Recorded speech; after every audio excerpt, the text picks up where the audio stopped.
Et salut tout le monde, bienvenue sur l'Initial Location.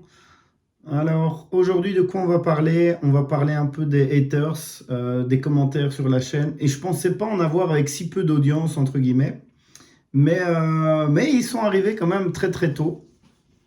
Et donc il y a des gens, ils viennent, ils me disent c'est pas beau, c'est moche, tu dis trop souvent, tu te répètes, tu fais ci, tu fais ça.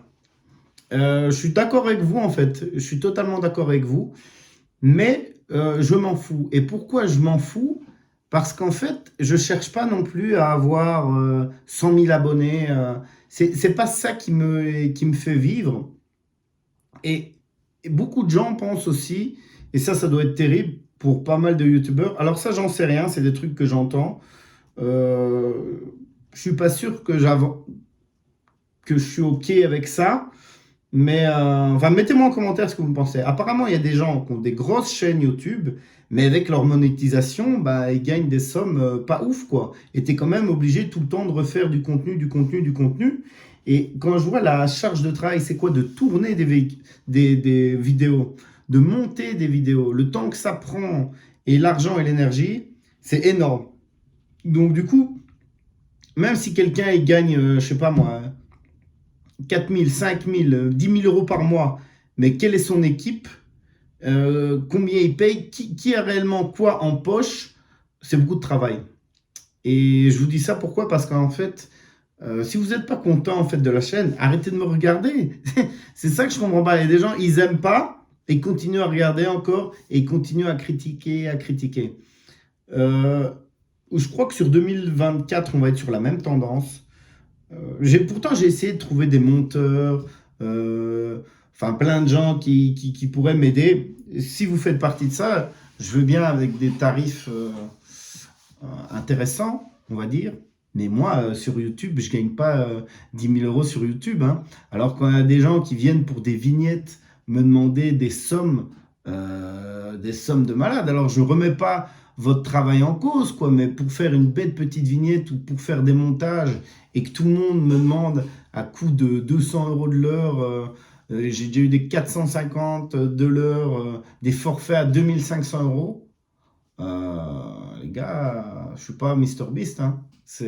Mais après, je comprends. Il y a certainement des gens qui sont prêts à payer ça, qui ont d'autres choses à vendre. Et peut-être, j'espère, arriver un jour à ça et me dire, ben voilà, j'ai un monteur, je le paye 5 000 euros par mois, il me fait des super vidéos qualitatives et tout ça.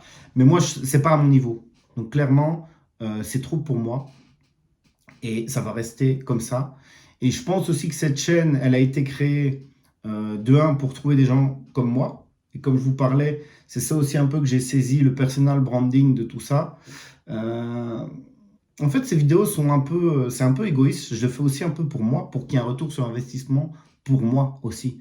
Alors, je vous partage des trucs et évidemment, vous pouvez en prendre et vous en servir. Mais de nouveau, c'est gratuit. Donc, faut pas pousser le bouchon trop loin, quoi. Donc voilà. Et j'avais aussi cet objectif d'avoir plus de likes, plus de vues et tout ça. Mais sincèrement, je pense que c'est un piège. Et le fait de tomber là-dedans et ne faire que regarder ses stats en permanence, c'est pas bon en fait. Faites ce que vous aimez, répétez-le le plus souvent possible. Et voilà. Et voilà. J'attends plus rien en fait de ça. Enfin, plus rien de monétaire et des objectifs à fixer en me disant, ben voilà, je dois faire ça, je fais ça. Je fais comme je le sens, même par rapport à la récurrence et tout ça. Oui, j'ai entendu plein de gens dire, il faut faire ci, il faut faire ça.